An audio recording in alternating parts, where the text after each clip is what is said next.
Dieu d'abord. Il est temps que nous apprenions ou que nous réapprenions à mettre Dieu en avant. J'ai fait un constat dans la Bible, c'est que Dieu a puissamment et exceptionnellement agi dans les vies des personnes qui ont priorisé ses intérêts, qui l'ont priorisé. Nous allons essayer d'aller cas par cas. Nous allons commencer par Anne. Dans 1 Samuel chapitre 1, le verset 11, nous trouvons Anne qui est en train de demander à Dieu un enfant. Pendant longtemps, le manque d'enfants lui a causé beaucoup de douleur parce qu'on se moquait d'elle. Mais là, voilà qu'elle est sur le point d'offrir à Dieu l'enfant qu'elle a tant attendu. Elle est prête à s'en séparer, quitte à ce qu'elle soit sans enfant. Elle est prête à le faire. Et nous allons nous rendre compte qu'au chapitre 2 de 1 Samuel toujours, du verset 20 au verset 21, Dieu va la surprendre, suite à l'acte qu'elle a posé, de renoncer à la seule chose qu'elle attendait et qui pouvait la distinguer. Dieu va lui donner 3 fils et 2 filles, donc 5 enfants en plus, après qu'elle ait fait justement don de Samuel au Seigneur. Nous évoluons avec Abraham. Nous sommes dans Genèse chapitre 22, les versets 16 à 18. Abraham a marché avec Dieu. Quand Dieu se rend compte qu'Abraham est sur le point de lui donner le seul enfant qu'il a, ce qu'il a attendu pendant de nombreuses années, son tout, comme on dit, son devant, son derrière, son assurance qu'il est un homme, la preuve qu'il est quand même une existence, il existe aussi sur terre. Dieu s'en rend compte. Écoutez ce que Dieu va dire. N'oubliez pas, j'ai dit Genèse chapitre 22, 16 à 18. Dieu va prononcer sur Abraham des bénédictions énormes et puissantes parce que Abraham s'est détaché de la seule chose qu'il avait,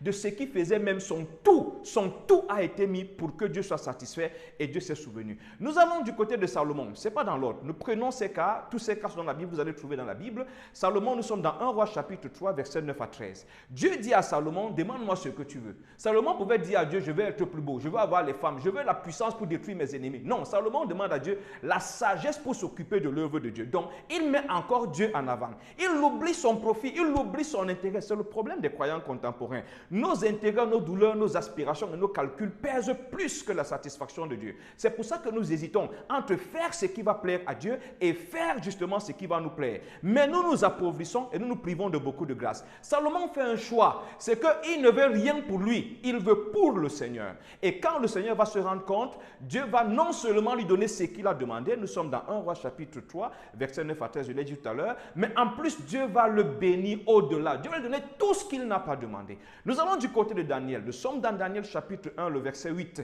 Daniel prend la résolution. Il pouvait manger les mets du roi. Ça, c'était sa satisfaction personnelle. Le confort de son corps et de son ventre. Son palais allait être vraiment bien entretenu avec les mets délicats du roi. Mais par égard pour Dieu, Daniel décide de se priver. Il décide de se priver pour manger des légumes. C'est-à-dire qu'il se met quelque part en situation de risque. Mais ça, c'est par égard pour Dieu. Parce qu'il ne veut pas déshonorer Dieu en prenant les aliments impurs. Lui, il allait être satisfait. Mais il était en contradiction avec son Dieu, en contradiction avec sa foi. Dieu va l'honorer. Parce que les légumes qu'il va manger vont lui donner meilleure mine que les autres. Mais ce n'est pas suffisant.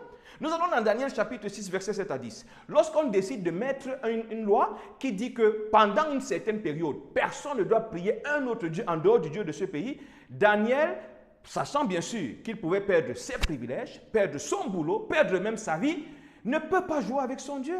Son Dieu n'est pas un détail. On ne banalise pas. Son Dieu est toute sa vie. Daniel décide, quitte à ce qu'on me tue, quitte à ce qu'on me destitue, quitte à ce que je perde tous mes privilèges, je préfère honorer mon Seigneur d'abord. Je préfère honorer mon Dieu d'abord. Mais combien d'entre nous? Parce qu'on menace de t'enlever du boulot. On menace de te couper les vivres. Tu es prêt à te compromettre. Mais c'est toi qui veux les grands témoignages de Dieu dans ta vie. Mais apprenons de ceux qui ont vécu avant nous. Ils ont toujours mis Dieu en avant. Et Dieu a su honorer leur sacrifice. Dieu a su honorer leur foi. Et cela ne nous surprend pas. Parce que dans Matthieu 6, 33, le Seigneur lui-même nous dit de nous préoccuper d'abord du royaume de Dieu, donc des intérêts de Dieu et de la vie juste que Dieu demande. Les autres choses, Matthieu 33, donc on commence à monter à partir des versets 31, on commence à monter.